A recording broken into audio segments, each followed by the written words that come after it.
Bonjour, merci beaucoup à Gérard de m'avoir réinvité et j'ai promis de ne pas dépasser mon temps de plus d'une demi-heure cette année. Vous avez même mon compte Twitter sur la première slide. Alors, le sujet est un sujet qui a priori vous concerne pas tellement.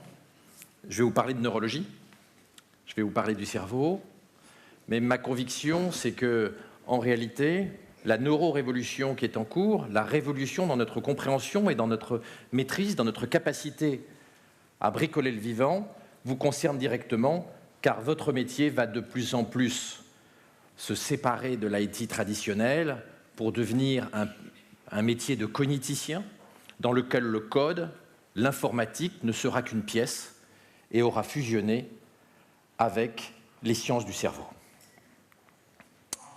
On va parler un petit peu de l'histoire de notre cerveau, mais on va surtout parler de la façon dont GAFA, Google, Apple, Facebook, Amazon et surtout Google sont en train de prendre le contrôle des neurotechnologies, c'est-à-dire des technologies du cerveau.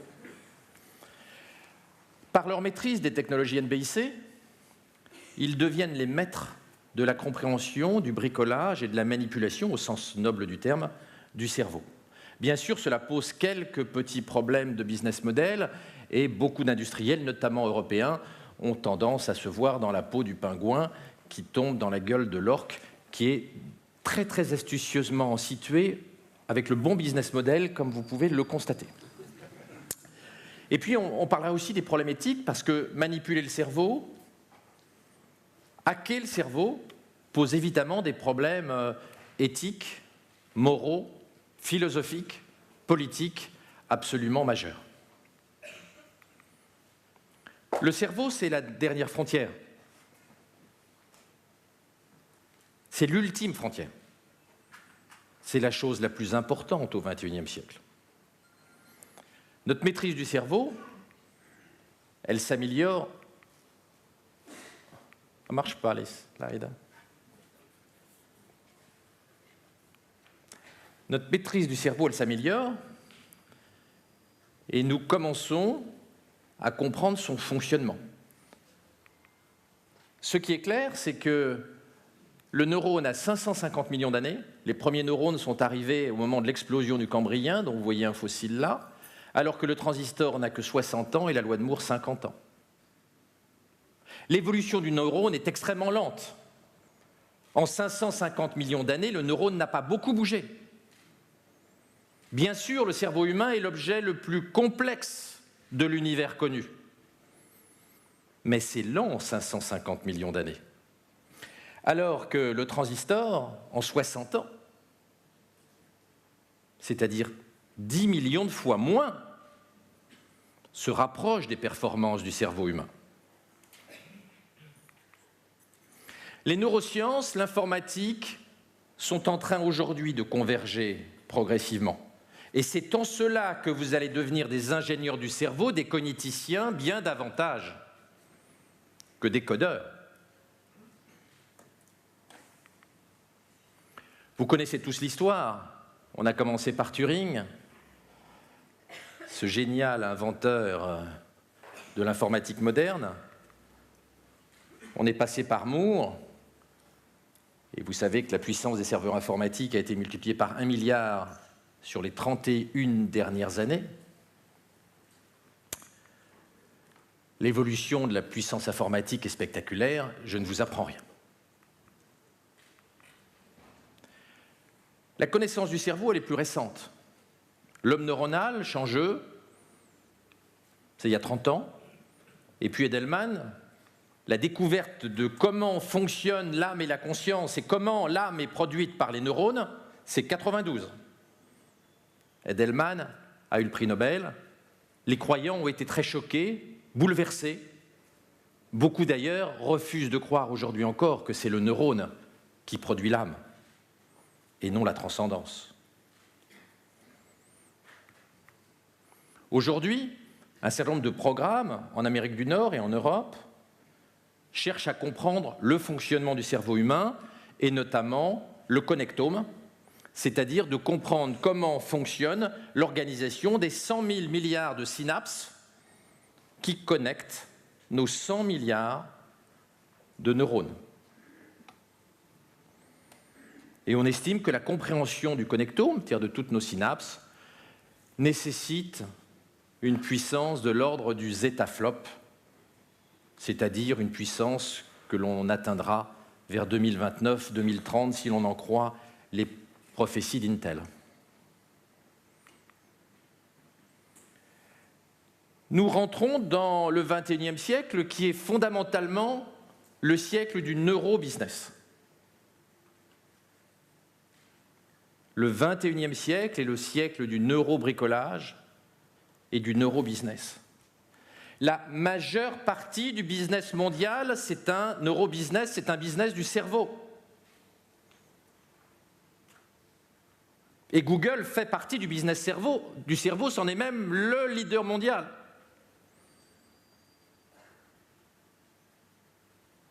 On ne parlera bien plus tôt d'informatique.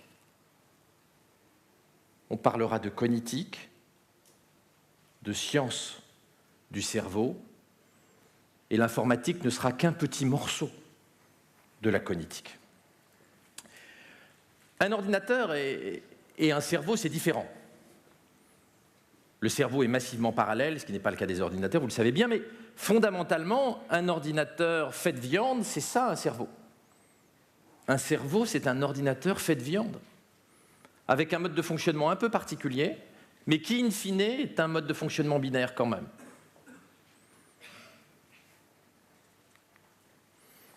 Le neurobusiness, c'est bien sûr d'abord lire le cerveau, comprendre, avec des électrodes ou sans électrodes, c'est le métier historique de Google. C'est aussi aider le cerveau, nous aider à retenir des choses, nous aider à nous orienter, nous aider à stocker. Puis renforcer le cerveau.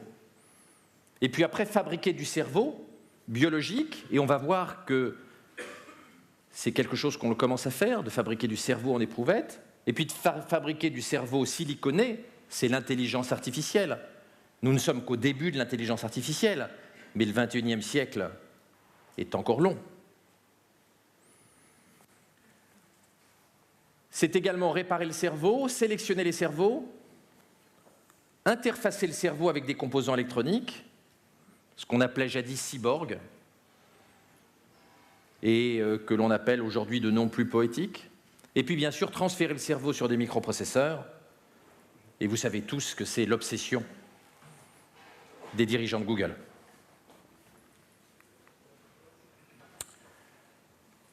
Vous, les geeks, votre vrai métier, c'est pas de pisser du C++,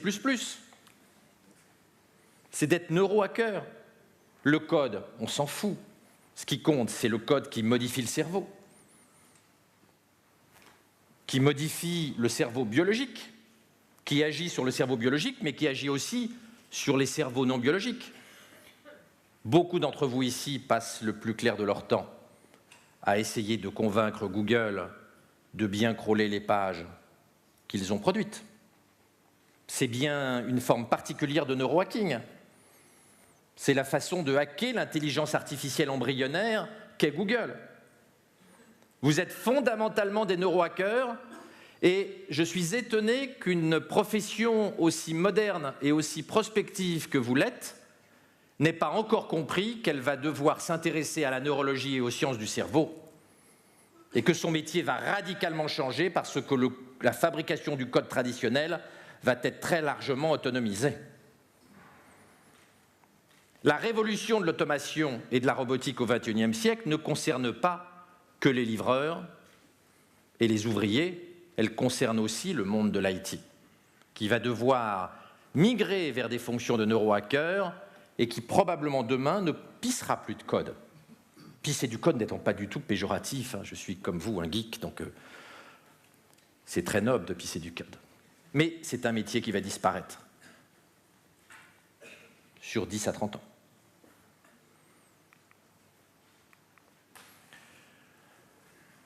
Dans l'univers de la Silicon Valley tel que nous le connaissons, contrôlé par GAFA, il est clair que les acteurs de la Silicon Valley, et notamment Google, sont comme cet orque léopard et les petits business verticaux sont ce pauvre pingouin tétanisé.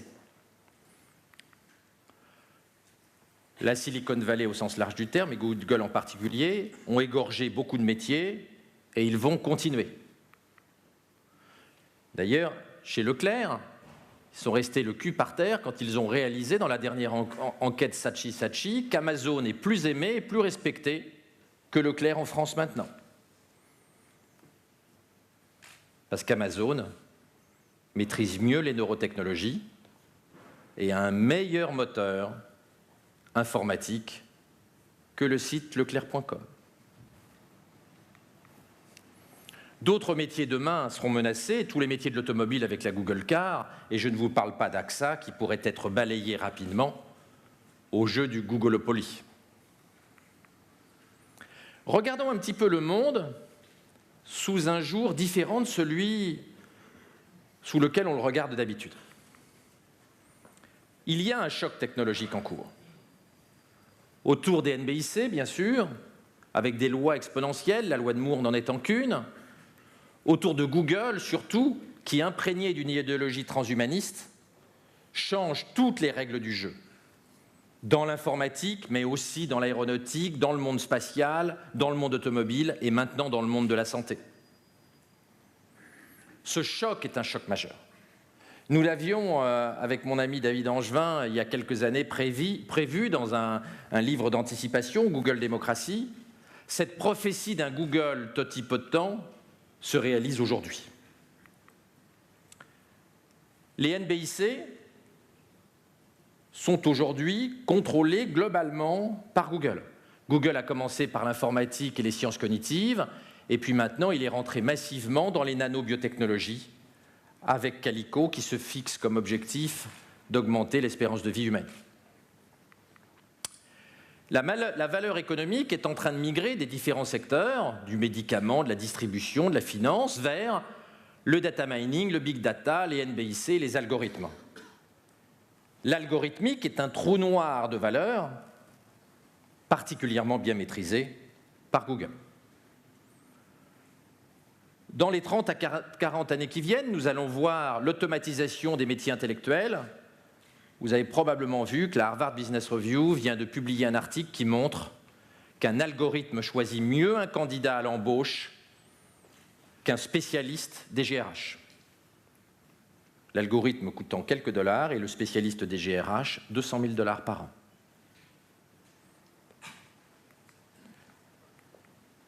L'industrialisation, l'automatisation des tâches intellectuelles va être redoutable. Et elle est au cœur de cette problématique neurotechnologique.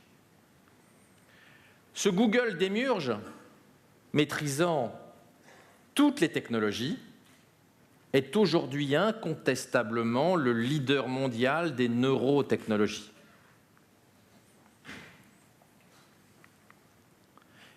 Il n'y a pas de complot, il n'y a pas d'agenda caché. Le Googlestan, ce n'est pas un pays. Ce n'est pas une contrée. Le Googlestan, c'est notre cerveau. Le projet politique sur le cerveau de Google, il y a des milliers de pages qui ont été écrites par les dirigeants de Google, par Kurzweil, mais pas uniquement par Kurzweil. Google ne fait pas du business. Google fait de la neurotechnologie. Quel est le point commun entre les Google Glass, les nouvelles lentilles Google pour le suivi des diabétiques, la robotique, Google Calico en neurotechnologie, Google Maps, Google Car, le nouveau système d'exploitation pour les montres, Nest, la domotique, l'intelligence artificielle, DeepMind, la génétique avec 23andMe, Android, etc., etc.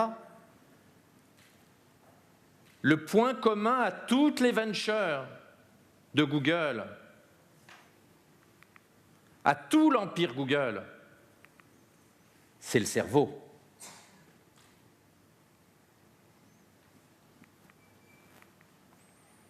Google a pour ambition de fusionner l'IT et la neurologie, et en cela, Google a compris votre métier avant vous. car bien peu de gens dans votre univers s'intéressent à la neurologie, ont embauché dans leurs entreprises des neurologues ou des spécialistes de la neurologie. Fusionner le neurone et le silicium est l'objectif en plusieurs étapes que je vais vous décrire. Google est donc un neurotechnologiste qui, par sa maîtrise de tout le spectre des technologies NBIC, est devenu dès à présent l'entreprise la plus puissante au monde, plus puissante qu'aucune autre entreprise n'a jamais été dans l'histoire de l'humanité. Mais nous ne sommes qu'au tout début de ce processus. Les ambitions de Google, je vous ai laissé les termes en anglais, car ces réalités industrielles et conceptuelles sont anglaises et pas francophones. La première étape, c'est de nous orienter. Google nous oriente dans le monde réel et dans le web, grâce aux différents outils comme Google Search, Google Maps, etc. La deuxième étape, c'est de nous servir de mémoire de substitution. Gmail, Picasa sont des applications dans lesquelles nous déversons une partie de notre mémoire. La troisième étape, c'est de réaliser la réalité augmentée, d'augmenter nos sens pour augmenter notre cerveau. Google Glass, Google Lens et l'ensemble des technologies que Google développe aujourd'hui vont dans ce sens-là. La quatrième étape, c'est l'intelligence artificielle, qui est une ambition majeure de Google et qui donne des premiers résultats tout à fait spectaculaires.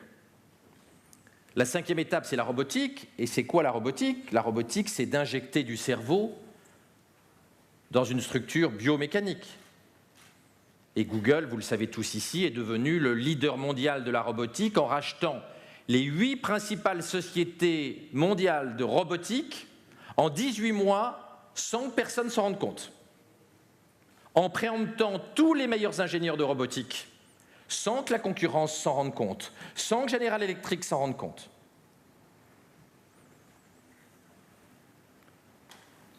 Pardon. La sixième étape, c'est de fabriquer le cerveau 2.0. C'est d'augmenter le cerveau, c'est de le renforcer, c'est de le réparer quand il est malade. Depuis les prothèses de cerveau jusqu'à la neurogénétique, Google avance très fort dans tous ces secteurs-là. La septième étape, c'est d'assurer une durée de vie plus longue au cerveau. Ça ne sert à rien d'avoir un cerveau de compétition si on continue à mourir à 90 ans. Il faut donc augmenter la durée de vie du cerveau. C'est pour cela qu'au travers de Calico et de quelques autres ventures, Google s'est lancé dans un plan d'augmentation de l'espérance de vie humaine dès le XXIe siècle. Et vous avez tous vu que l'objectif de Google est d'augmenter notre espérance de vie de 20 ans d'ici 2035, ce qui signifierait, le calcul n'est pas très compliqué à faire, que si Google réussissait, entre aujourd'hui et 2035, nous ne nous rapprocherions pas de notre mort. La dernière étape, c'est d'assurer une conscience éternelle, et c'est l'ensemble des travaux que mène Kurzweil, l'ingénieur en chef de Google, sur l'upload cérébral, c'est-à-dire d'assurer l'immortalité de l'âme en transférant le contenu cérébral sur des circuits intégrés.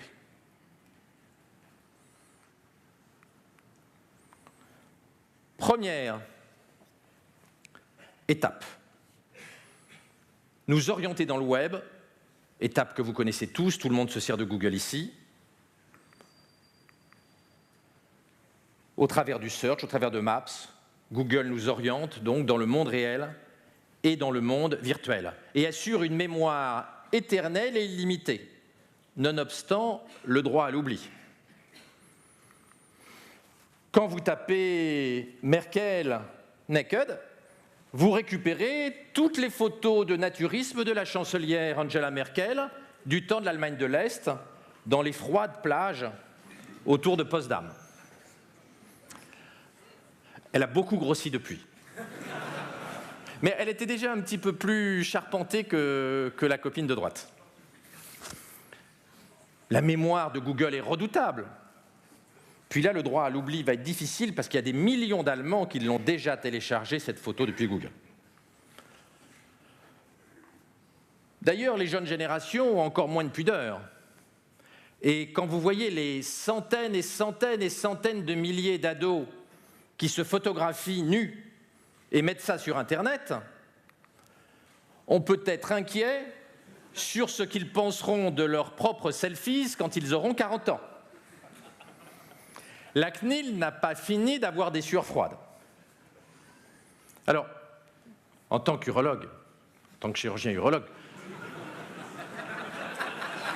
permettez-moi de vous rassurer. Il ne faut pas, au travers de cette photo, que vous pensiez que les geeks sont des petites bites. C'est plutôt lui qui est légèrement au-dessus de la moyenne pour un caucasien.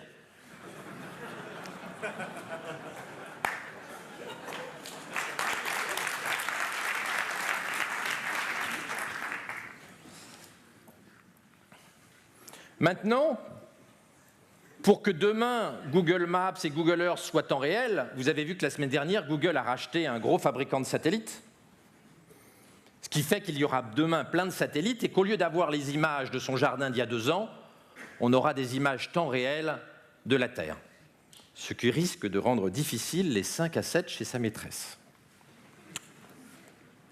Ou peut-être pourra-t-on payer pour blinder le satellite sur le chemin qui mène de sa maison jusqu'à son 5 à 7.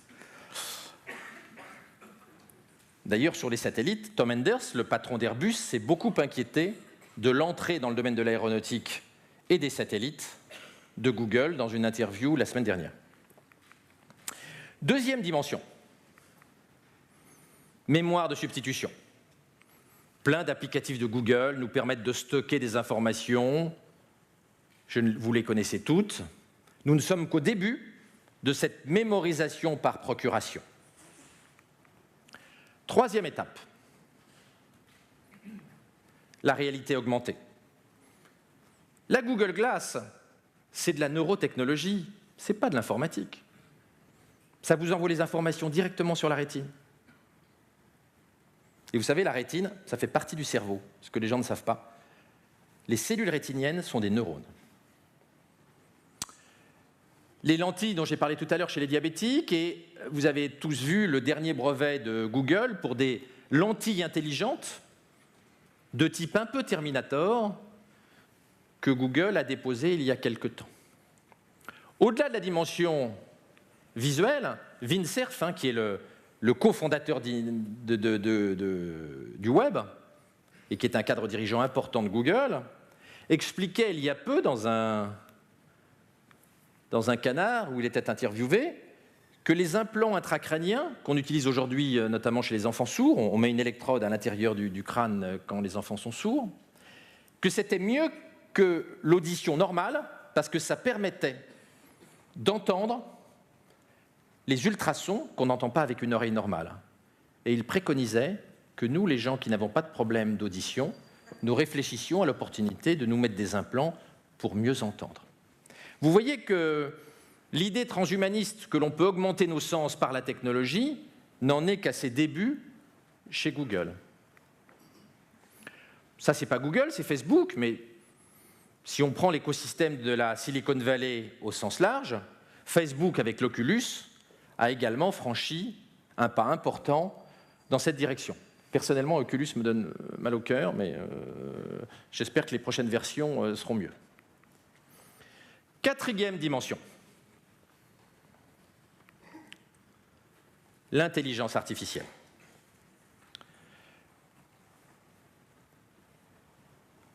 Kurzweil, qui est très en forme en ce moment, a déclaré à plusieurs reprises qu'il pensait qu'en 2045, l'intelligence artificielle googlienne sera 1 milliard de fois plus puissante que la réunion des 8 milliards de cerveaux humains. Cette croyance dans l'intelligence artificielle, elle est vraiment partagée par tous les dirigeants et actionnaires de Google. C'est d'ailleurs la raison d'être principale de Google. Et c'est ce qui fait que les dirigeants et actionnaires de Google sont profondément des transhumanistes. Cette intelligence artificielle pose bien évidemment beaucoup de problèmes. Vous reconnaissez tous l'œil d'Hal 2000, la méchante intelligence artificielle du film de Kubrick, que certains ont malicieusement mis à la place du premier O de Google.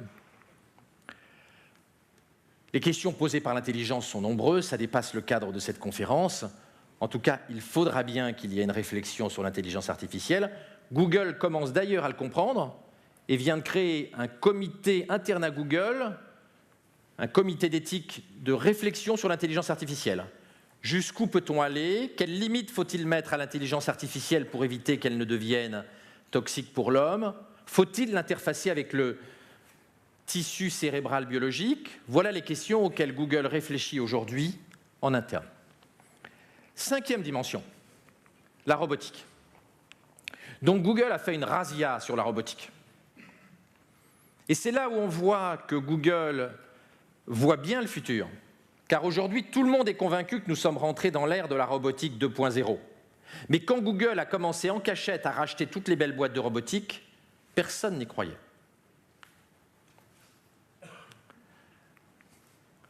Google a remporté toutes les premières places avec ses différents robots au concours annuel de DARPANET sur les meilleurs robots.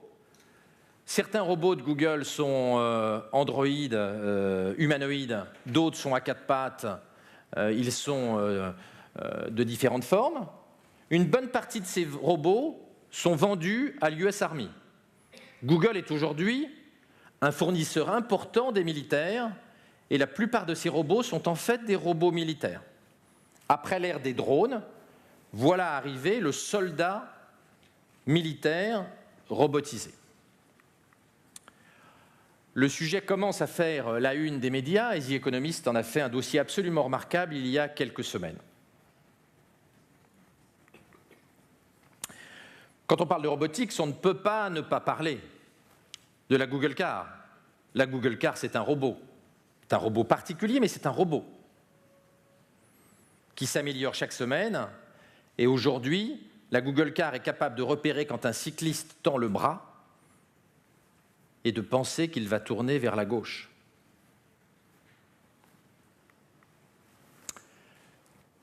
Cette évolution de la robotique a ému certains grands industriels de l'informatique.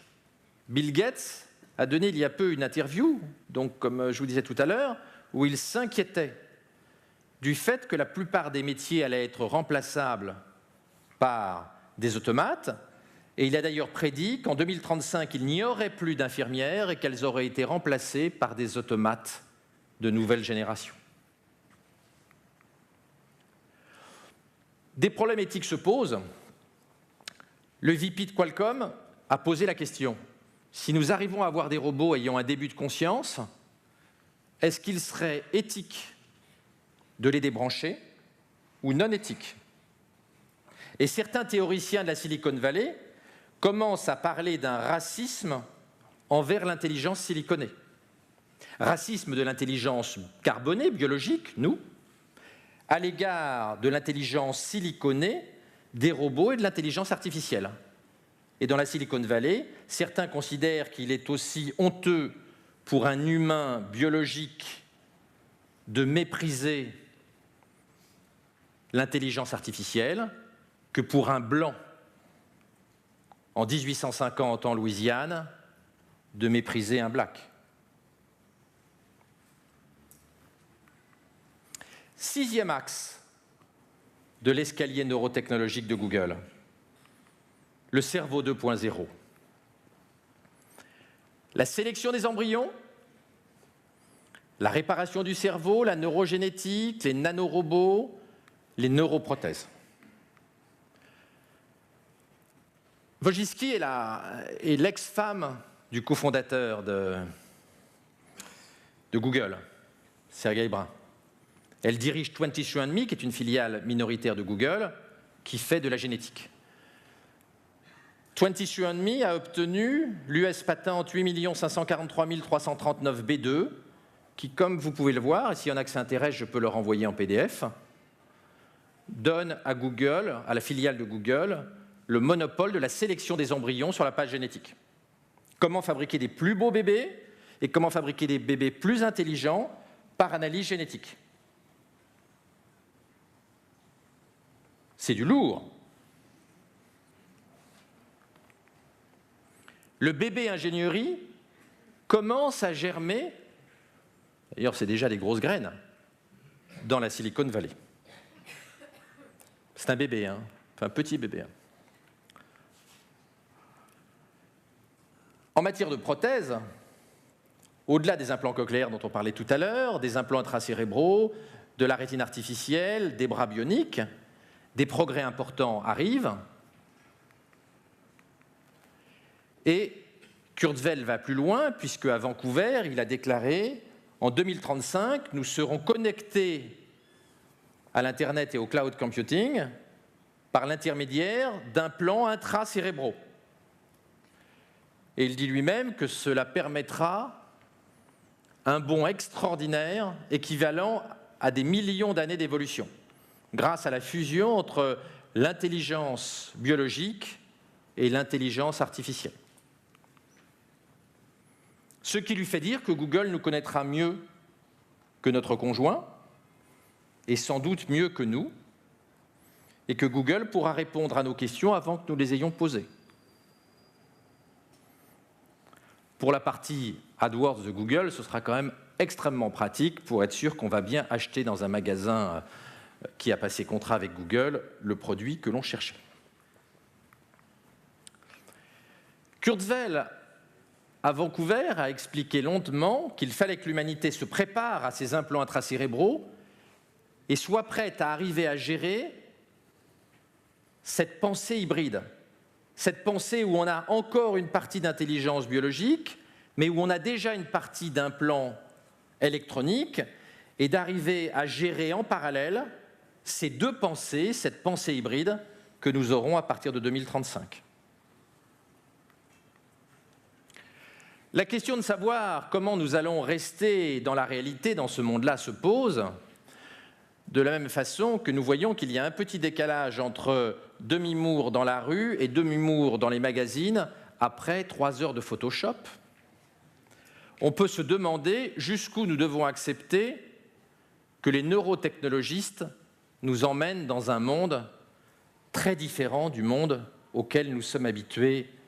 Et moi, personnellement, pour ma génération, mais à 55 ans, je suis un vieux con, je ne souhaite pas de mon vivant avoir des implants intracérébraux pour me connecter à Google plus rapidement. La génétique, 23andMe, filiale de Google, travaille beaucoup sur la maladie de Parkinson notamment, mais c'est normal puisque Sergey Brin est atteint par la mutation génétique qu'il donne de 3 chances sur 4 d'être atteint par la maladie de Parkinson, puisqu'il a une mutation du gène LLRK2. Dans ce domaine-là, le potentiel est illimité. La première fabrication de cerveaux en éprouvette a eu lieu il y a quelques mois. Petit morceau, hein, ce n'est pas un cerveau entier pour l'instant. En tout cas, nous pouvons, à partir de cellules de peau, par la technique des cellules souches, fabriquer du cerveau aujourd'hui. Se pose d'ailleurs la question du statut de ce cerveau. Faut-il lui donner des droits ? A-t-on le droit de le foutre à la poubelle une fois qu'on l'a créé? A-t-il le droit de voter? Doit-on assurer sa pérennité? Doit-on le réanimer? Doit-on l'écouter? Doit-on être empathique?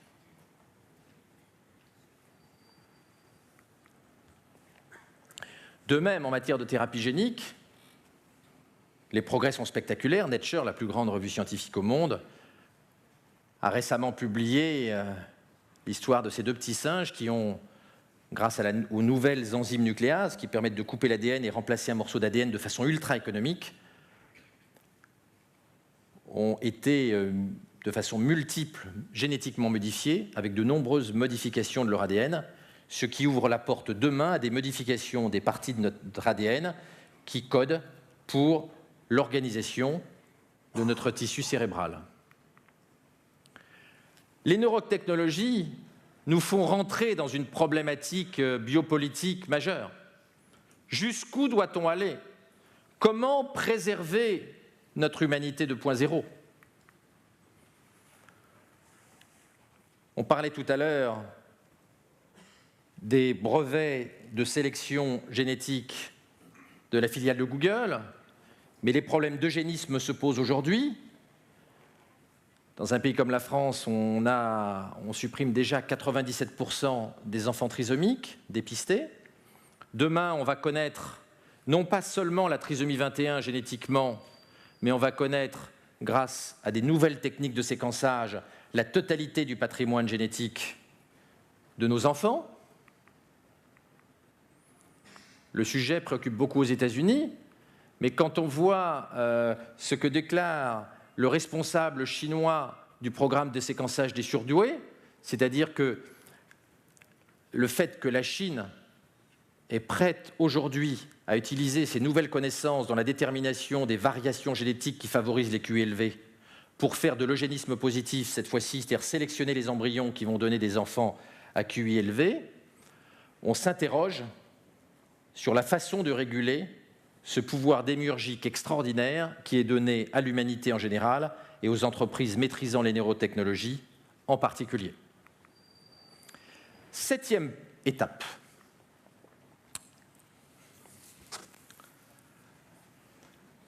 Vous avez tous reconnu qu'ils ont beaucoup vieilli. Alors ça, c'est un anonyme, d'un japonais inconnu, mais eux, vous les connaissez. Pour ne pas vous faire peur, après le déjeuner, j'ai pris des photos anciennes. Les photos récentes sont très malheureuses. Et ça n'est pas Depardieu. C'est le jeune premier numéro 1 en 1970. Helmut Berger, qui était, mais vous êtes trop jeune pour ça, qui était à l'époque considéré comme extraordinairement beau comme acteur, notamment par son amant, qui était le cinéaste Visconti. Kurzweil, encore toujours lui, comme les dirigeants de Google sont arrivés à la conclusion que je disais tout à l'heure. À quoi bon avoir un cerveau renforcé si on doit mourir à 90 ou 95 ans? D'où leur combat pour lutter contre la mort. La mort de la mort, qui était le titre de mon avant-dernier bouquin, devient un objectif majeur dans la vallée. Et notamment chez Google pour cette raison-là. Il faut assurer un véhicule qui permette la survie du cerveau. Puisque le seul problème, c'est d'assurer la survie de son cerveau.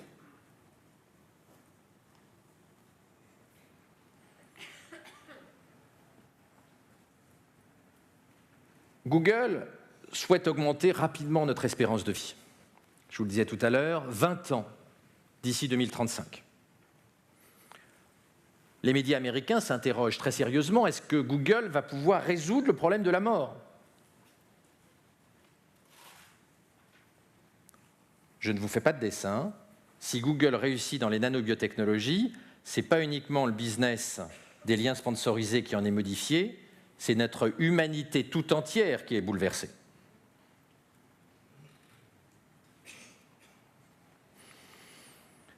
Google a créé donc Calico, débauché les meilleurs spécialistes mondiaux du vieillissement, débauché le patron de Genentech, qui est un grand patron de la pharma, et a des objectifs très ambitieux. D'ailleurs, quelques petits plaisantins, après l'annonce de la création de Calico, sont arrivés chez Google, à Mountain View, et ont fait une petite manifestation en demandant à Google de résoudre rapidement le problème de la mort et en exigeant de Google l'immortalité tout de suite. Immortality now. La question n'est pas de savoir si on peut augmenter l'espérance de vie, c'est quel va être le prix du pari faustien avec les transhumanistes? Que va-t-il falloir accepter comme modification à notre humanité biologique, à notre humanité génétique pour vivre plus longtemps?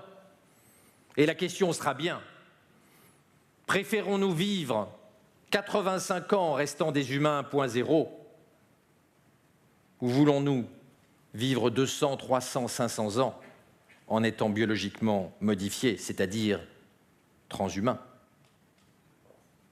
La réponse des dirigeants de Google est claire. C'est la deuxième possibilité.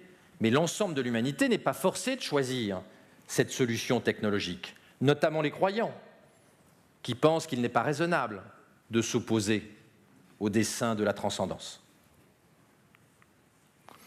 À côté de Google, vous avez vu que Apple est rentré dans le secteur de la santé récemment et a de grandes ambitions. Et il est à peu près clair que l'iPhone sera demain le stéthoscope du XXIe siècle.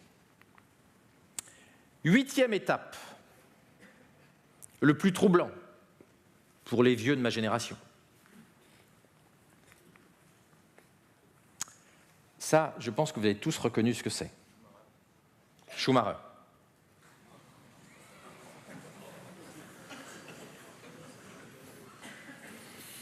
Pour ceux qui connaissent Courchevel, il s'est mal débrouillé parce que c'était un terrain vraiment pas difficile. Enfin, Méribel, vraiment pas difficile.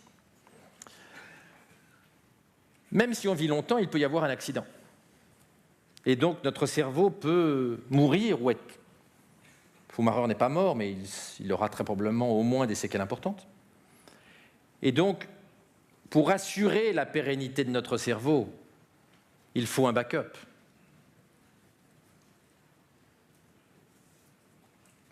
Schumacher, il n'y a pas eu de backup, et je peux vous dire que même s'il survit, et il est sorti de l'hôpital il y a quelques jours, il aura des séquelles majeures. Il aurait dû backuper son cerveau. Mais la technologie n'existe pas encore. Kurzweil a écrit plusieurs milliers de pages sur le sujet. C'est d'ailleurs l'une des raisons pour lesquelles il a été embauché comme ingénieur en chef et directeur du développement chez Google. Dans ses différents bouquins, il rêve d'une humanité 2.0 qui aurait réussi ce qu'il estime être possible vers 2040-2045, c'est-à-dire le transfert de l'âme dans des circuits intégrés. C'est là encore un changement radical dans l'organisation de la société. Et vous voyez bien que nous sommes très éloignés du Google auquel nous pensons traditionnellement, c'est-à-dire au Google du moteur de recherche. Le projet de Google dépasse de beaucoup la partie immergée de l'iceberg.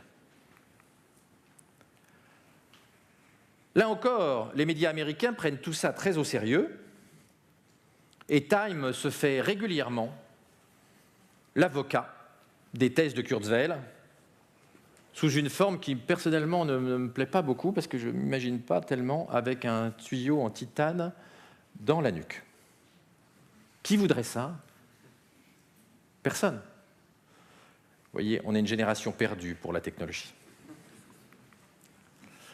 La neurorévolution, elle débute maintenant.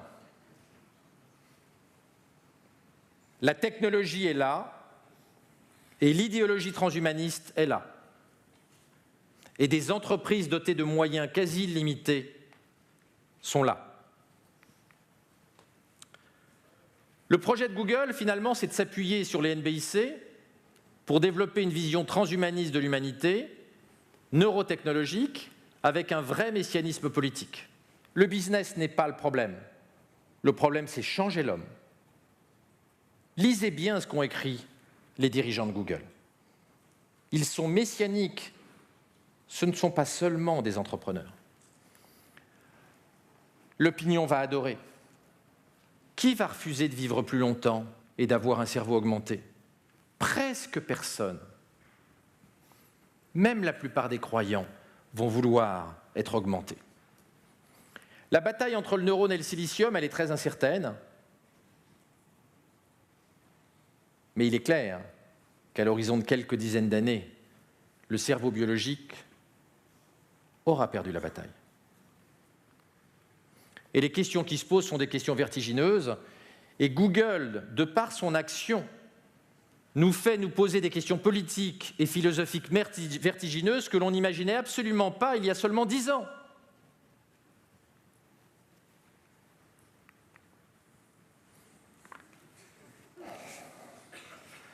Bon, je sens que ça ne vous attire pas énormément.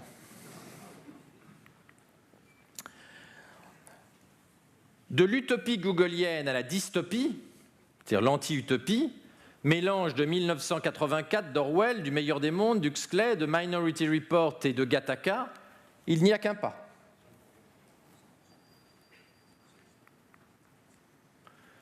La question qu'on peut se poser, c'est qu'aurait fait Staline ou Pol Pot s'ils avaient eu les neurotechnologies dont nous allons disposer dans les années qui viennent? Et quand on voit ce qu'a écrit France Nouvelle, c'est-à-dire l'Humanité dimanche, le jour de la mort de Staline, le cœur de Staline illustre compagnon d'armes et le prestigieux continuateur de Lénine, l'ami, le frère des travailleurs a cessé de battre, mais le stalinisme vil est immortel. Le nom sublime du maître génial du communisme mondial resplendira d'une flamboyante clarté à travers les siècles et sera toujours prononcé avec amour par l'humanité reconnaissante. À Staline, à tout jamais, nous resterons fidèles. Les communistes s'efforceront de mériter par leur dévouement inlassable à la cause sacrée de la classe ouvrière, du peuple, de la démocratie, du socialisme, de la souveraineté, de l'indépendance nationale et de la paix, le titre d'honneur de Staline. Gloire éternelle au grand Staline, dont les magistrales œuvres scientifiques impérissables nous aideront à rassembler la majorité du peuple et à devenir la force dirigeante. Sous le drapeau invincible de Staline, en prenant pour modèle son glorieux parti communiste, nous marcherons sur le chemin de la victoire, etc. Si on avait donné aux communistes en 1953 les neurotechnologies, ils nous auraient implanté des puces d'amour à Joseph Staline. C'est l'époque où Jean-Paul Sartre, revenant d'Union soviétique, expliquait que c'était le pays le plus démocratique au monde et que la liberté de la presse y était totale. Quelques mots de conclusion, et je n'ai même pas dépassé mon temps. Les enjeux qu'on a vus sont multiples autour des neurotechnologies, autour des technologies NBIC, et posent une vraie question sur le droit que nous avons de modifier dès le XXIe siècle l'humanité. En partant d'un moteur de recherche et en s'appuyant sur les technologies NBIC, Google devient progressivement une neuroprothèse, avec comme objectif avoué de créer l'humanité 2.0, qui est le titre d'un des livres de Kurzweil.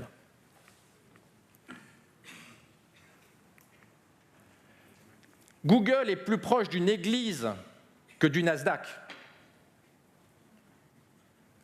C'est davantage un projet politico-philosophique qu'un projet managérial. Et je le répète, l'opinion va adorer ce fantasme démiurgique.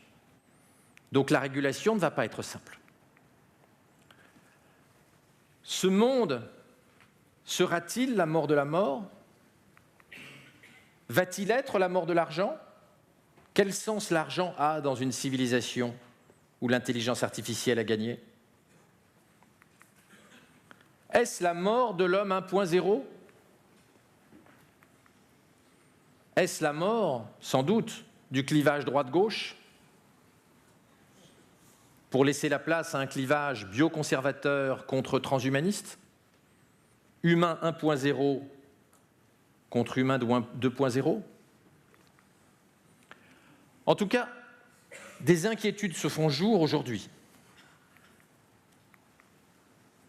Cette fusion de la vie, du cerveau et de la technologie, ce cerveau Google Inside, ce trou noir technologique qui nous attire vers un futur auquel nous n'étions pas préparés, car nous ne sommes pas préparés à cette évolution-là, est particulièrement troublant.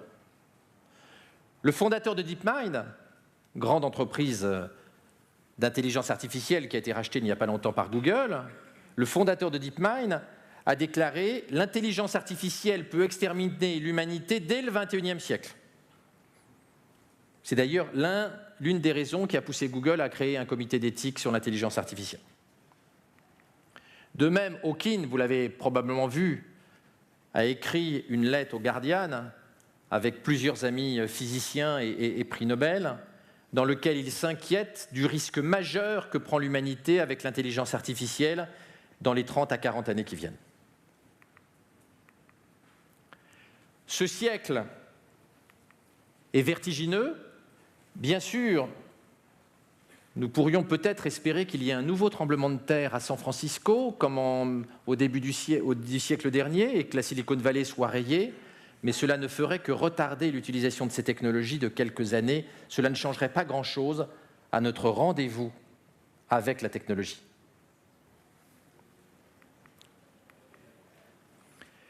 En tout cas, la mort de la guerre n'est peut-être pas encore là, car l'opposition entre les bioconservateurs et les transhumanistes pourrait être extrêmement violente, notamment sur la question très sensible du cerveau. Et je vous rappelle que, par exemple, la religion catholique pense que l'âme est donnée par le Seigneur et n'est en aucun cas une production de nos neurones. Des conflits idéologiques et philosophiques majeurs pourraient apparaître sur cette question du contrôle du cerveau.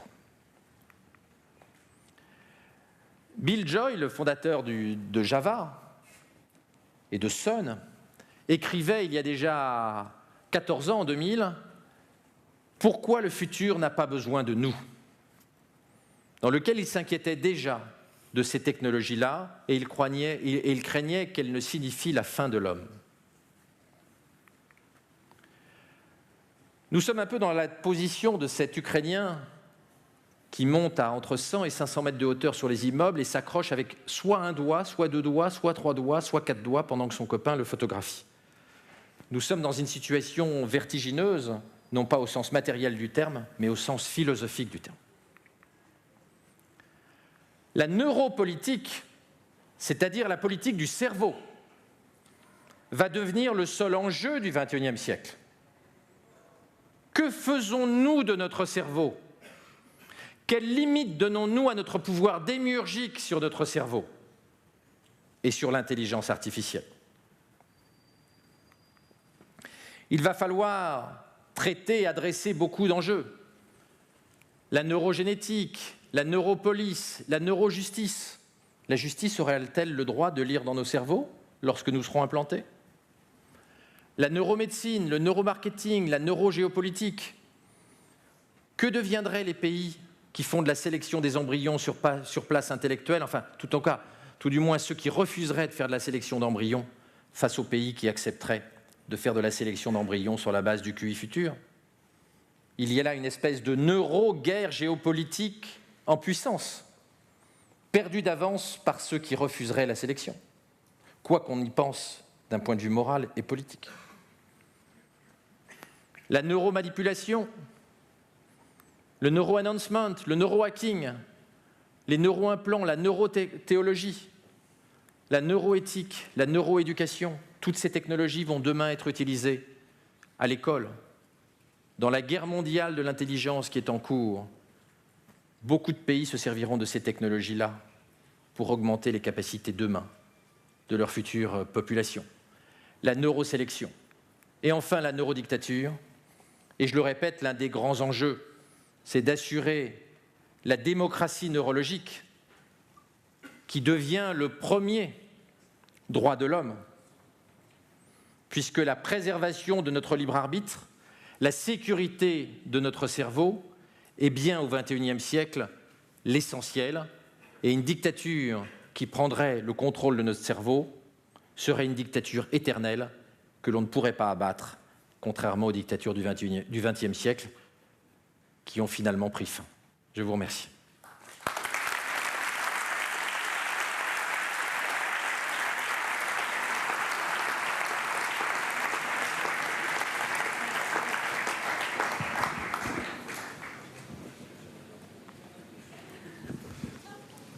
On a du temps pour des questions. C'est la première fois que je finis dans les temps. Vous avez mentionné des endroits sur la carte comme la Silicon Valley ou la Chine. On voit bien d'un côté il y a la technologie, de l'autre côté des expérimentations qu'on n'oserait peut-être pas faire en Europe ou en France. Quel est le rôle aujourd'hui où la prise de conscience, soit de l'Europe, soit de la France, soit d'autres pays dans le monde ? On est sur un duopole Asie-États-Unis.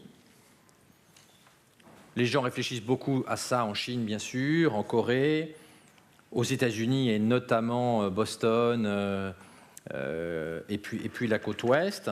La réflexion en Europe, elle est inexistante. mais elle est de même nature que sur l'ensemble des technologies NBIC.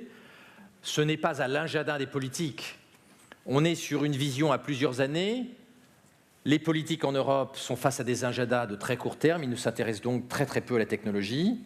Vous imaginez bien que Valls, qui se bat jour après jour pour récupérer une ou deux voix des députés d'extrême gauche du PS sur le vote de confiance, ne va pas réfléchir à l'agenda 2030.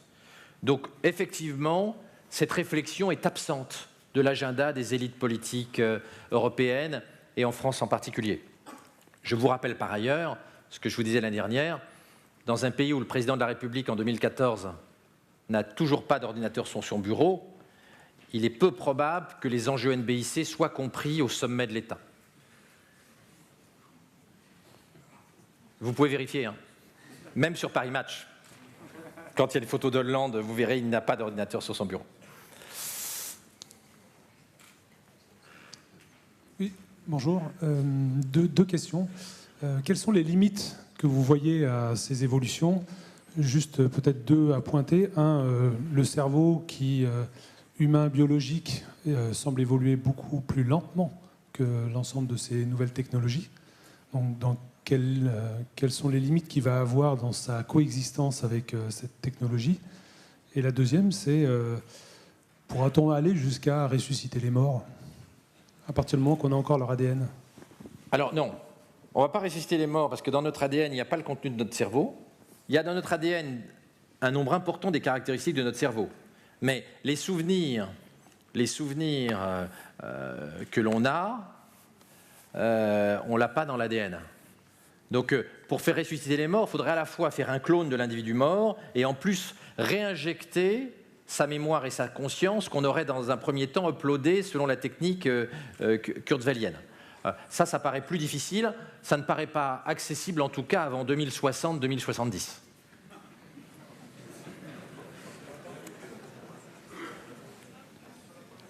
Vous trouvez que c'est trop long pour vous?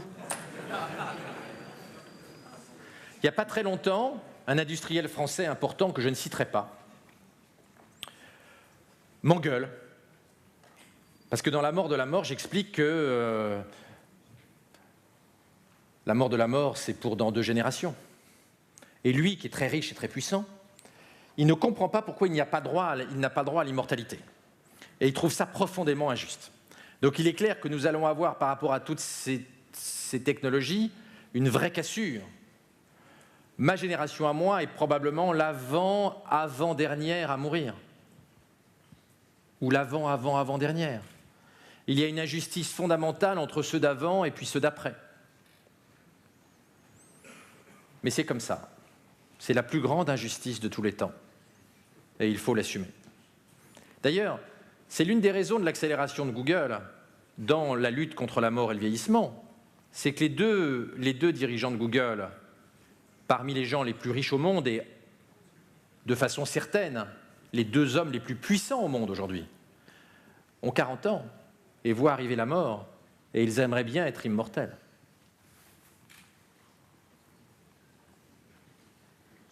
Oui.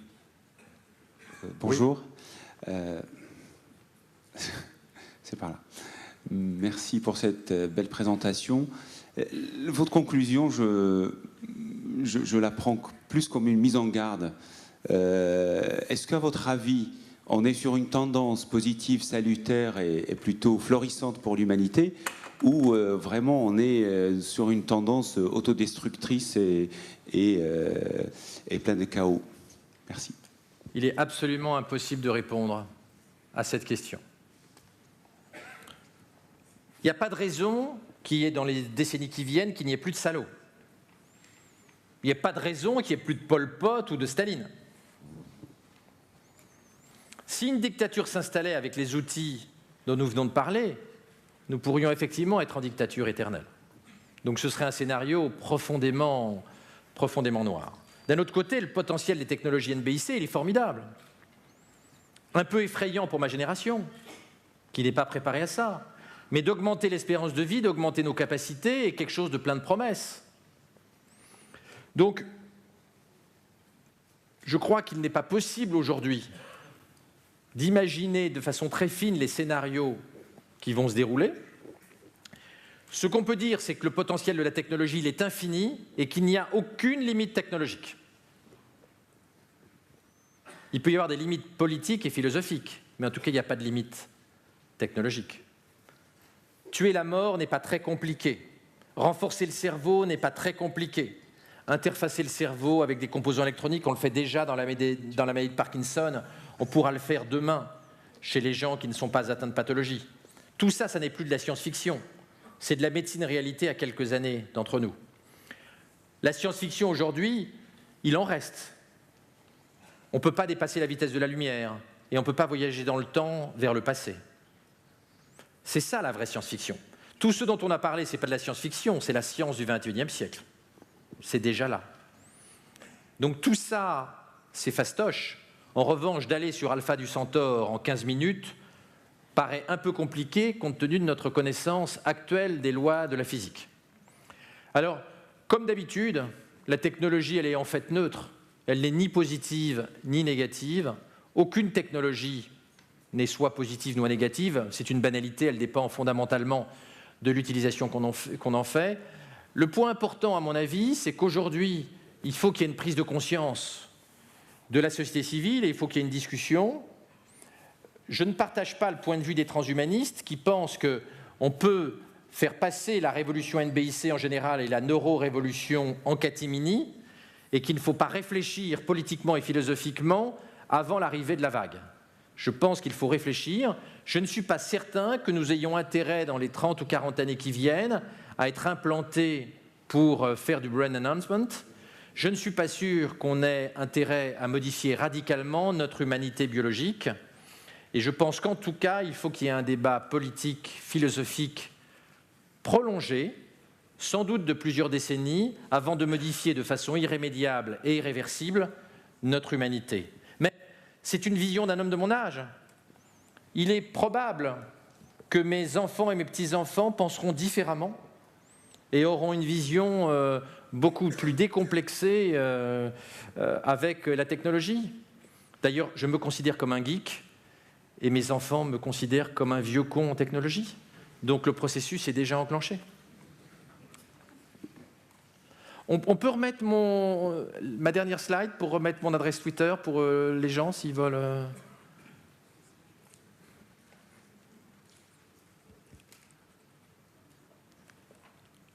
La première, ça ira aussi.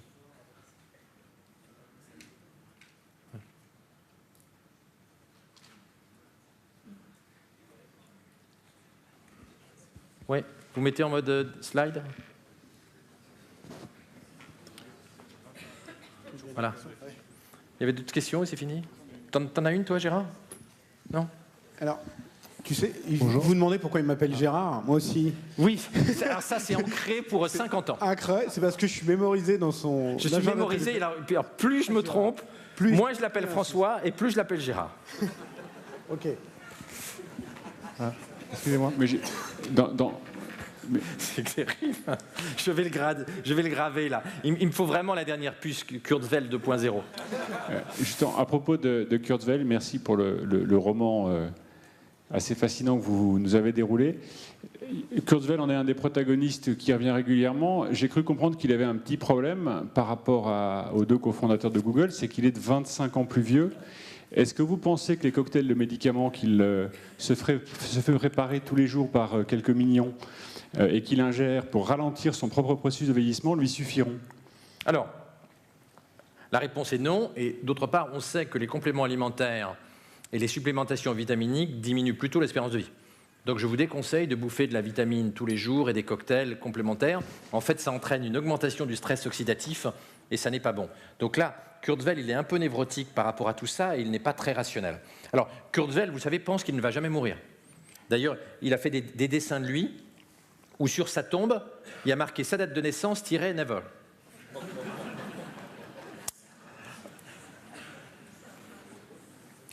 L'espoir fait vivre.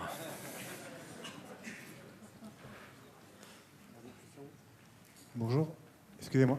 Oui. Si. Par rapport à votre homme d'affaires là, qui n'était pas content de savoir qu'il allait mourir, est-ce qu'on peut envisager que couplé à la technologie du clonage, on pourrait uploader la mémoire qu'on a downloadée par avant, de telle manière que finalement, d'ici 30-40 ans, si on suit la chronologie, on arriverait finalement... Oui, mais c'est difficile parce que notre câblage neuronal, c'est-à-dire le circuit que prennent nos neurones, dépend pour une part de notre ADN, mais aussi pour une part des expériences qu'on a eues. Et donc, si ton clone, il a une autre expérience de vie, d'autres traumatismes, il ne va pas avoir exactement le même câblage. Et par définition, le clone n'aura pas les mêmes parents. Si quelqu'un se clone à 50 ans, par définition, ce ne sont pas ses parents qui seront morts ou vieux qui vont élever le clone. Et donc le fait d'avoir des parents différents va entraîner des modifications de câblage neuronal. Donc on peut sans doute uploader des choses, mais probablement pas dans 30 à 40 ans.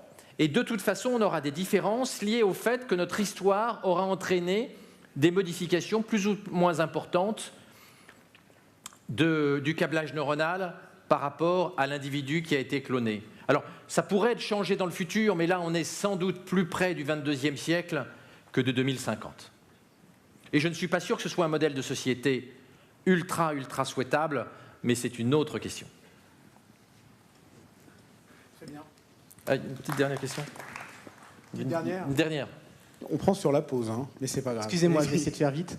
Il y a quelques années, je crois il y a 2 ans, il me semble, ou 3 ans, vous aviez reçu Simon Sinek, qui avait dit que Steve Jobs avait un moteur formidable, c'était de savoir qu'il allait mourir.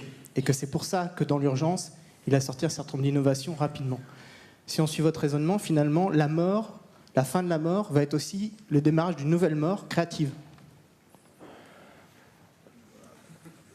Ouais, la mort.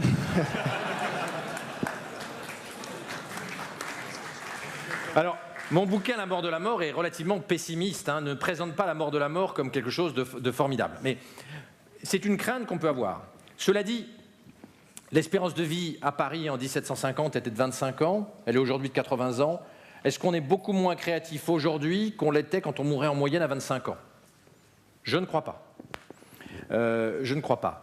Quant à Steve Jobs, son rapport à la maladie et à la mort était assez pathologique, puisque je vous rappelle qu'il s'est soigné par homéopathie, par plante et par médecine douce pendant 9 mois au lieu de se faire opérer son pancréas, ce qui a fait que quand il a enfin accepté l'opération, c'était trop tard et on ne lui a pas enlevé le pancréas, on a ouvert, on a refermé, tellement il y avait de métastases.